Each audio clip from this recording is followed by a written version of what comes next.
आज हम पढ़ेंगे थिंक ऑफ।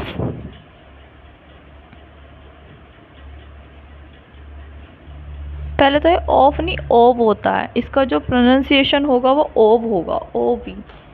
और इसका मतलब होता है जब आप किसी चीज़ को प्लान कर रहे हो, मतलब जैसे मैं पढ़ने के लिए सोच रहा हूँ, मैं दिल्ली जाने का सोच रहा हूँ, मैं खाना खाने का सोच रहा हूँ, राधा गाने का सोच रही है। तो जब आप किसी चीज़ को प्लान कर रहे हो, उस चीज़ को सोच रहे हो कि मैं ये करूँगा, तब हम थिंक ऑफ का यूज़ करते हैं।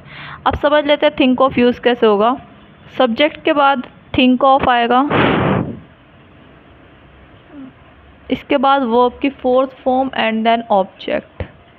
अगर हमारा सब्जेक्ट प्लूरल है तो थिंक ऑफ आएगा, सिंगुलर है तो थिंक्स ऑफ आएगा, इसमें एस लग जाएगा। ठीक है, जैसे हमारा पहला सेंटेंस है, मोहन बांसुरी बजाने का सोच रहा है। सो मोहन सिंगुलर सब्जेक्ट है तो थिंग्स आ जाएगा, थिंग्स ऑफ। बांसुरी बजाने को हम बोलते हैं प्लेइंग फ्लूट, प्लेइंग फ्लूट। चपरासी घंटी बजाने का सोच रहा है तो peon thinks of ringing bell.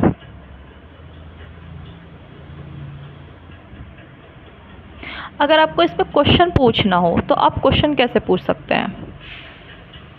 आपको सामने वाले से पूछना हो तो हम डू लगाएंगे। अगर हमारे प्लूरल प्रोनाउन है तो हम डू लगाएंगे, और सिंगुलर प्रोनाउन है तो हम डज लगाएंगे। तो जैसे डू यू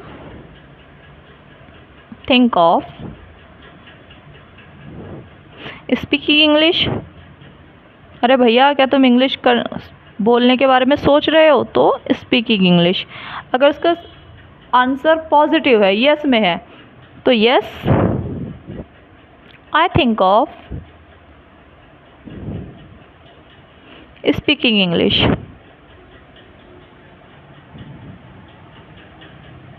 और अगर नेगेटिव है तो जिस हेल्पिंग वर्ब से हमने सेंटेंस शुरू किया है, जो हेल्पिंग वर्ब हमने यूज़ की थी, उसी के साथ ही हमारा नोट लग जाएगा। नो आई डोंट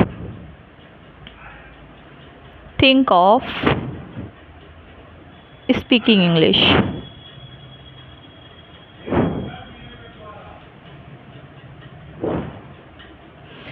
आपको सपोज करो आपको राधा से पूछना है, किसी से पूछना है कि क्या राधा खाना पकाने के बारे में सोच रही है, तो हमारा जो सब्जेक्ट है वो सिंगुलर है, इसलिए हम राधा के साथ डज लगाएंगे।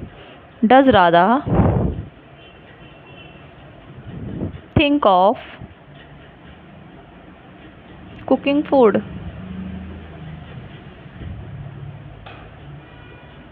अगर हाँ तो yes Radha thinks of cooking food. और अगर नहीं सोच रही, आपका आंसर नेगेटिव में है, तो जैसा कि मैंने अभी आपको पहले बताया है कि जिस हेल्पिंग वर्ब से हमने सेंटेंस की स्टार्टिंग की, हम उसी के साथ नोट लगा देंगे। जैसे Radha doesn't think of cooking food.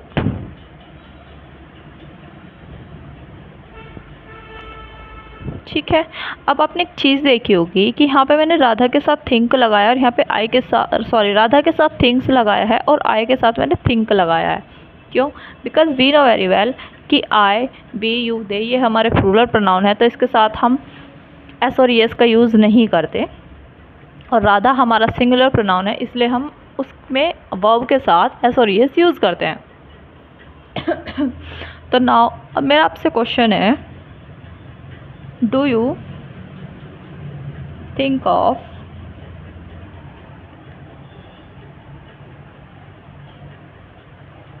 learning something by me? learning something by me। मुझे इसका आंसर कमेंट पे दे।